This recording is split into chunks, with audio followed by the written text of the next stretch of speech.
L'atmosphère et l'ambiance de ma musique, c'est essentiel, c'est vraiment au cœur de ma création. Et tout ça vient la plupart du temps de manière spontanée, naturelle, à partir d'improvisation. C'est des choses vraiment que j'imagine, que j'ai en tête, que je mets dans la musique en direct. Et mon but, c'est que l'auditeur puisse s'immerger dans ces paysages sonores. Et c'est pour ça que c'est très important pour moi. Et ici, j'ai installé un petit labo sonore aujourd'hui. On va voir un petit peu comment on peut créer une musique en se mettant des limitations. Le but aujourd'hui, c'est de recréer une mélodie en utilisant 3 éléments maximum. Premier élément, des percussions. Deuxième élément, une nappe sonore, une ambiance, une atmosphère. Et troisième élément, la mélodie. Donc pour la percussion, j'ai envie d'utiliser des sons organiques, des sons d'objets du quotidien. C'est la démarche que j'ai utilisée sur Quiet Strengths, mon projet de 2020. Et à la base, je suis parti de sons du quotidien. Il me semble qu'en entendant un livre claquer, je m'étais dit mais ça peut faire une caisse claire, c'est excellent le son, j'ai envie d'utiliser ça. Et donc il a fallu trouver aussi comment faire la grosse caisse. Donc en gros, la grosse caisse, le poum, caisse claire, le tac. On va utiliser ces 2 sons-là aujourd'hui. Donc pour le poum, je suis parti d'un coussin. J'ai essayé de frapper un coussin avec une fourchette. Le son n'est pas très fort, mais on entend quand même le poum que j'ai envie d'avoir. Donc j'ai pris un plus gros coussin, tout le temps avec la fourchette.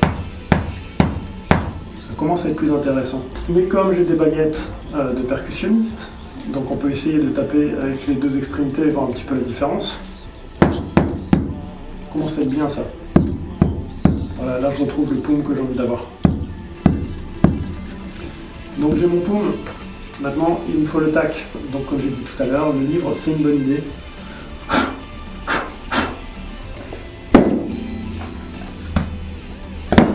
J'essaye avec plus ou moins de pages pour voir un peu la différence des sons. Ça c'est pas mal. Ensuite je vais utiliser ce petit instrument là. Donc c'est un petit synthétiseur de poche.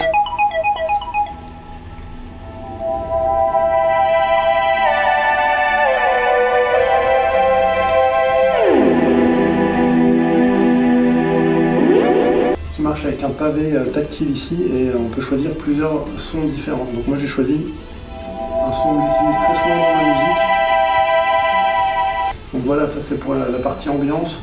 C'est un instrument que j'adore et que j'utilise beaucoup dans mes morceaux, notamment ce son-là ainsi que d'autres. Et ensuite ma guitare Schecter qu'on ne présente plus. Donc pour la guitare électrique et pour mettre encore plus d'atmosphère et d'ambiance, pour que ça ait ce son aérien que j'adore, je mets de la reverb et je mets un délai. Donc la reverb c'est la simulation d'ambiance d'une pièce, la résonance, et le délai c'est une sorte d'écho. Pour enregistrer tout ça, j'ai un pédalier ici à terre qui me permet donc de faire des boucles en direct. Donc quand j'appuie dessus, ça enregistre ce que je fais en direct. C'est parti!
Donc voilà, on peut créer vraiment des choses immersives, magiques, oniriques, songeuses, contemplatives, avec peu d'éléments, juste une guitare qui est jouée sur des nappes d'ambiance, et tout ça accompagné par une percussion jouée en direct.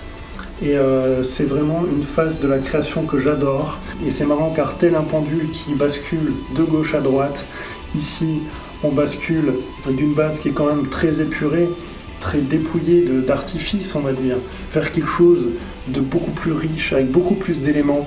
Je pars de cette base pour faire vraiment des chansons entières qui sont encore plus immersives. Et donc tout ça, c'est un voyage, une exploration sonore et musicale que j'adore absolument.